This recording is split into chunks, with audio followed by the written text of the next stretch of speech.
Hello everyone, I'm Pacific the Casual Gamer here, and today I'm vlogging by the lagoon. Nothing too interesting. Vlogging dangerously because if I drop my phone, I'm not going to be too happy. I already filmed one video, I don't want to drop it and do another one, so I'm probably going to do like the double hand vlog. But today I want to talk about what life would be like after I have a successful business and I don't really need to, worry about it. Maybe I got a YouTube channel it's generating me like hundreds of thousands of dollars or something, or I got a business doing that. But I think what life would be like is definitely something to do in the gaming world, probably in game design or game production. But the end result, I know what the end result would be, and that is either a game or gaming company that makes games that kind of push the boundaries in the area of quality gaming and the area of what you can do in a video game. So, maybe if I made a murder mystery, really make it gruesome, really make it, push the boundaries of what you would consider acceptable and get people used to saying, hey, this is like a realistic murder game, but put some quality into it. Because I noticed a lot when I buy a $60 game, right? Most of the time, it's not worth $60. But if you think about it, the people need to make a profit, and so they need to charge $60. Maybe it's a $40 game, maybe it's a $30 game, but they have to charge $60 for it because it's AAA, right?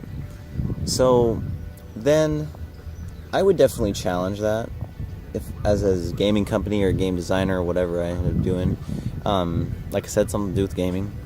But maybe if I made a survival game, I would definitely push the boundaries with survival games, because right now there are a lot of resource and menu clicking simulators that you sometimes kill somebody, right? That's what most survival games are nowadays. I mean, there's a couple good ones. Like, I know Fortnite is pushing the boundaries, but I think I would even push the boundary even further and kind of make a game that really innovates and really changes things. One of the types of games that I always want to make is one that's not afraid to switch up the mechanics on you completely. And the example I always use for this type of game would be YouTuber's Life, or whatever that game's called. Tuber Simulator Life, whatever it is. You guys know what I'm talking about. The one where you simulate being a YouTuber. And the reason why I like this game is when you started out, you're a kid. And you only can really play games that you played in your pastime, you own already, and you have to do your schoolwork and do your chores and sleep and get good grades, or else your mom takes your computer away, right? Well, when you move out, it completely changes, and you have to go to your job and you have to make money, but you don't have to do your chores, at least too often, unless you got a roommate, right? And the game just keeps changing and changing over time, and I really like it when games do that. I like it when games aren't afraid to say, hey, this is the sequel, and we're not going to make a sequel game, we're just going to keep rolling with it. Point this out. I'm totally cheating here. I'm in a place where there's like no one around me.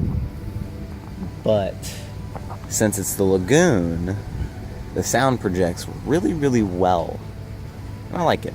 It kind of is like that stage fright between you need to get used to people hearing you. Looking at you is a different story though. But I really like this dock right here. I haven't really been to this dock too much.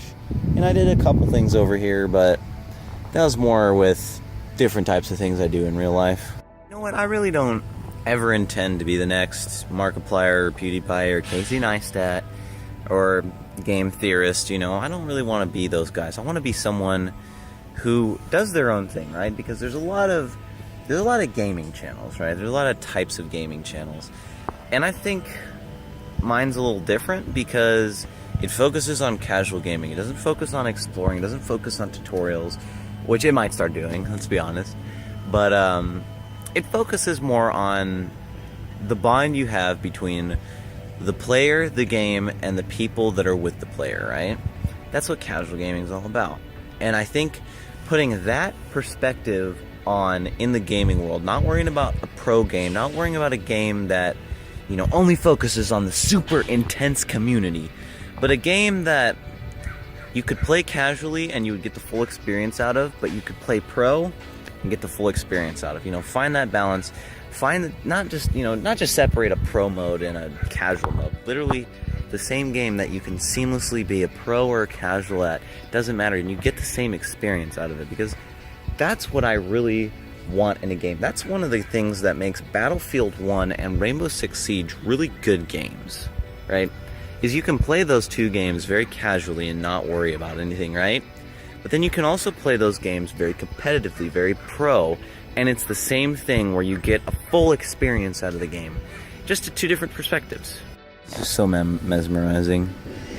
I need to go to this dock more often. It's actually a lagoon, but like, that's an effect that, oh, what's in my hand? I'm probably not, I don't even know how to edit anything in there, so, that's actually really cool. I like it. Just so you guys know, this is the 6th video I've ever recorded for Veda, and I'm really enjoying Veda. I really like it. I like vlogging, actually. I like it a lot. I like sharing my opinions and sharing my life with you guys. I mean, my life on camera, right? Because everyone knows, actually not everyone. Some people know that life on camera is very different than life in real life. I mean, we could see this with the McJuggerNugget situation. How everyone actually believed him. But, you know, I really like it because it challenges me. And that's why I said I like YouTube, is because it challenges me. Game design, I know a little bit about it, but it will challenge me. It will challenge me, making a game. I mean, that's probably 10 or 20 years in the future. But I mean, if you're 40 years old, you still got at least 40 years to live. I ain't gonna waste 40 years of my life because I made it successful in the first 40. Actually, the second 20, I would say.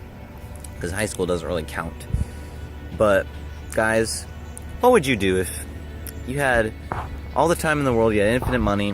What would you do?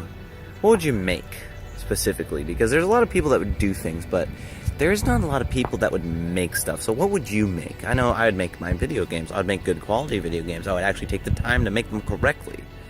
So, yeah. That's it for this video. Thank you for watching. If you enjoyed, you can tell me in the comments below, and subscribe if you're new, because I'm doing Veda. I'm vlogging every day, and I'm gaming every day. And for the most part, I stream every day, except for when I'm on vacation and doing educational trips. So I'm Pacific the Casual Gamer, and I suck just as bad as you at video games. Don't worry. And vlogging in public. And I'll see you guys in the next episode of whatever I decide to make.